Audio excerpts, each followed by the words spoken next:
parlons de la situation des économies émergentes et de la première d'entre elles, l'économie chinoise, avec Irina Topasseri qui est avec nous par téléphone, économiste senior émergent chez AXA IM. Bonjour Irina, bienvenue. Bonjour. Merci beaucoup de nous rejoindre. Je le disais, effectivement, la vraie nouvelle en matière de politique monétaire, c'est que la Banque centrale chinoise a entamé, dès le début de cette semaine, son cycle d'assouplissement monétaire avec différentes baisses de ses taux d'intervention sur ces derniers jours. Irina, c'était un signal qui était attendu, qui arrive peut-être un peu plus vite que prévu. Il y a peut-être une question de timing qui peut être intéressante à commenter de ce point de vue-là. Et puis, plus généralement, qu'est-ce que ça nous dit de la stratégie monétaire de la Chine sur cette année 2022 et des enjeux économiques pour la Chine aujourd'hui ? Alors, je ne sais pas si elle vient trop tôt. J'ai l'impression presque que ça vient trop tard. Si on regarde aujourd'hui, par exemple, le consensus des économistes, il ne fait que couper la croissance chinoise à la baisse. Donc, c'est un mouvement que nous, on essaie à la tentation à laquelle on essaie de ne pas céder. Pour l'instant, nous gardons une prévision de croissance de l'économie chinoise à 5% pour cette année. Et justement parce que on pense qu'il ne faut pas sous-estimer justement les capacités de la politique monétaire et fiscale de s'ajuster. Alors on l'attendait plutôt, j'ai envie de dire, de manière fondamentale, parce que je vous rappelle qu'au troisième trimestre, l'économie chinoise était quasi amorce. On a eu une croissance sur le trimestre de 0,2%. Alors c'est vrai qu'il y avait plusieurs choses qui étaient à l'œuvre. Bon, toujours la politique zéro Covid, donc il y avait une mini-vague, c'est toujours des mini-vagues, mais qui causent des ajustements très restrictifs de l'activité par rapport à cette politique zéro Covid.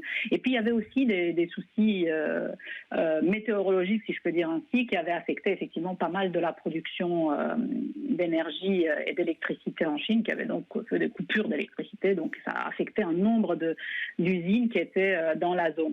Donc tout ceci, ça s'est un peu ajusté au quatrième trimestre, mais c'était à ce moment-là qu'on aurait voulu voir un peu plus de répondants de la part de la Banque centrale. Bon, ça vient maintenant, mais on voit que ça s'accumule. Donc ils ont commencé tout doux, mais on voit que donc les mesures se précipite un petit peu. Donc il y a vraiment cette attention toujours de la part de l'administration chinoise à faire attention à ce rééquilibrage financier qu'elle doit mener. Donc on voit toujours des restrictions, par exemple sur le marché immobilier, qui est toujours très pesant, et ça continue de peser sur la situation économique chinoise, mais en face de ça, ils doivent gérer aussi la paix sociale, donc un certain niveau, si vous voulez, de croissance économique qui fait que les choses peuvent se décanter gentiment. Puis en plus, on a une année importante, on est quand même au 20e congrès du parti cette année, donc il faut quand même que les choses se passent en douceur. Donc oui, il y a toujours voilà. Je dis c'est l'année à ne pas rater pour la Chine, effectivement. Oui, et puis bon, ils commencent par les Jeux Olympiques d'hiver, là, donc c'est assez tendu déjà avec cette politique zéro Covid qui, moi, me semble encore toujours de mise pour le gouvernement. Donc c'est vrai qu'il y a toujours, mais pour nous, c'est toujours ça la difficulté à la compréhension de l'économie chinoise, et en tout cas la politique économique appliquée, c'est qu'il y a deux niveaux de politique. Donc il y a la partie court terme qu'elle gère, mais il y a toujours un focus de long terme. Et puis comme le long terme, en Chine, il est prévisible, si vous voulez, parce qu'il y a des étapes, les quinquennats, et enfin les moments de retrouvailles du parti, et puis les milestones qui mettent petit à petit. Il y a eu quand même cette nouveauté qui est arrivée avec Xi Jinping sur cette idée de prospérité commune. C'est quand même un changement par rapport à ce qu'on a connu depuis l'intégration de d'abord depuis, je dirais même depuis les années 80, Deng Xiaoping qui vient avec cette idée de on peut s'enrichir, il fait l'ouverture, si vous voulez, de l'économie chinoise, qui en plus se fait avec l'entrée, donc ça s'accélère avec l'entrée de la Chine dans l'Organisation mondiale du commerce en 2001. Et c'est vrai que quand on a fait le bilan au bout de 40 ans après Deng Xiaoping, on voit que 1% de la population chinoise, donc on est en Chine quand même, détient 30% de la richesse nationale. Alors ça le fait pas trop. C'est inacceptable. C'est inacceptable, Irina. On peut le dire du point de vue du Parti communiste chinois. Et justement, derrière votre prévision que vous voulez maintenir aujourd'hui à 5% de croissance pour la Chine cette année, qu'est-ce qui va se jouer en termes de dynamique ? Parce que c'est vrai que l'année 2021, crise pandémique oblige, a vu quand même les capacités de production être fortement sollicitées, avec bien sûr des plans de relance et des soutiens massifs dans les économies développées qui ont permis à la machine exportation chinoise de tourner à plein régime. Est-ce que maintenant, c'est la consommation qui redevient la priorité, la consommation domestique, Irina? En tout cas, c'est l'objectif de cette administration. Donc là, on a eu en fait dans le temps comme ça. Donc on a eu donc d'abord l'usine du monde. La Chine était, tout était fait en Chine. Ça a été l'entrée dans l'OMC en 2001. Et donc on a commencé à avoir la Chine a dégagé des déficits courants monstrueux. Et puis après, on a eu la grande crise financière. Et là, on nous a dit bon, attendez, on va rebalancer le modèle. On a trop investi. D'ailleurs, il y a eu des excès. Donc on l'a vu. On veut donc shifter un peu le modèle de croissance vers une croissance plus gérée par la consommation. Ce qui veut dire que les surplus courants de la Chine se sont effrités. On l'a vu. Et puis, pas de chance, il y a le Covid, il y a la pandémie 2019 qui attaque le monde entier, et donc la Chine devient finalement le producteur de dernier ressort. Donc à nouveau, on a vu donc les exportations être le moteur de la croissance. Mais ça, ce n'est que temporaire, ce n'est pas du tout l'objectif de l'administration chinoise. Elle ne souhaite pas une économie d'exportation, elle souhaite plutôt une économie où il n'y aurait même plus d'excédents en courant.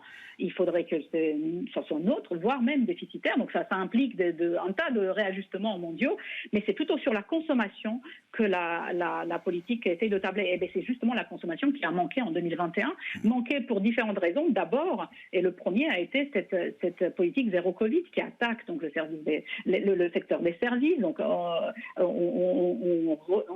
est contraint sur la consommation, si vous voulez. Et puis il y a eu aussi le marché de l'emploi qui s'est détérioré.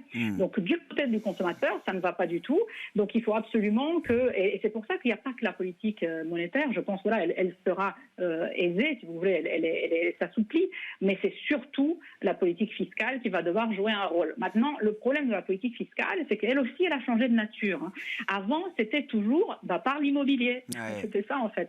On ouvrait les vannes et après, il y a encore une couche de quelques routes, et quelques chaussées, quelques ponts, et puis on y va par cette machine-là, on enclenche un peu des cercles de croissance. Sauf que maintenant, on nous dit, c'est pas du tout ce qu'on veut, donc ils vont essayer de cibler la politique fiscale sur d'autres secteurs. Et là, c'est la grande difficulté, parce qu'en fait, on n'a pas de compréhension de à quelle vitesse ça joue le canal de transmission de telle politique fiscale. Donc maintenant, on ne veut plus faire de l'immobilier tout court, et donc on va faire quoi? On va faire d'une nouvelle infrastructure, donc on va décarboniser l'économie, on va aller sur les secteurs high-tech, on va aller sur les petites PME, on va aider les petites entreprises, et on va plutôt contraindre les grosses sociétés. Donc on voit bien donc cette attaque sur les grands colosses, et puis on va soutenir la consommation. Encore une fois, ça, c'est l'objectif. L'implémentation reste à voir et surtout reste à voir à quelle vitesse ça filtre dans l'économie réelle. Donc, c'est ça la grande question.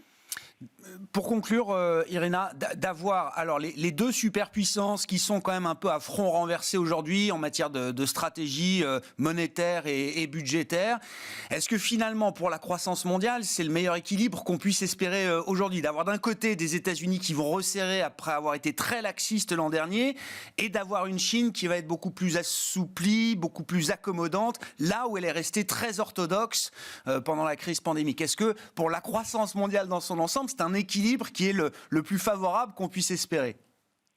Oh, je ne sais pas si je peux être aussi optimiste que ça, mais bon, en fait, il faut avoir l'optimisme sous-jacent que j'entends là, il est d'abord que les États-Unis ne se plantent pas sur leur politique, donc on fait confiance à la Réserve fédérale, ni qu'elle aille trop fort, trop loin, ni qu'elle soit derrière la course, si vous voulez. Donc il y a les deux risques qu'il faut prendre en compte. Donc un bon ciblage de cette normalisation de la politique monétaire de la Réserve fédérale, ça c'est une chose qui est souhaitable évidemment, et elle est souhaitable notamment parce que l'économie le permet. Donc il faudrait qu'on sorte de cette période-là. Donc c'est plutôt positif de voir des taux réels moins négatifs. C'est tout à fait normal. Donc voilà. Donc ça serait la première des choses. Et la deuxième des choses, effectivement, que la Chine soit prête à envisager un futur plus rose, c'est toujours bien pour l'économie mondiale. Maintenant, encore une fois, risque d'exécution. C'est le risque d'exécution. Et le deuxième point, c'est est-ce que ça risque de saupoudrer moins le monde entier,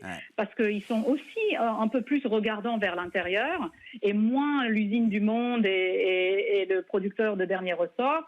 Et ça, il faut voir si cela a des effets positifs qui se répandent sur l'économie mondiale, ou ça reste assez centrique à l'économie chinoise. Merci beaucoup Irina. Merci pour votre éclairage sur la situation chinoise qui est un des grands événements quand même de ce début d'année avec l'entrée en action de la Banque centrale chinoise pour assouplir les conditions financières au début de cette année 2022. Irina Topasseri qui est avec nous par téléphone, économiste senior émergent chez AXA IM.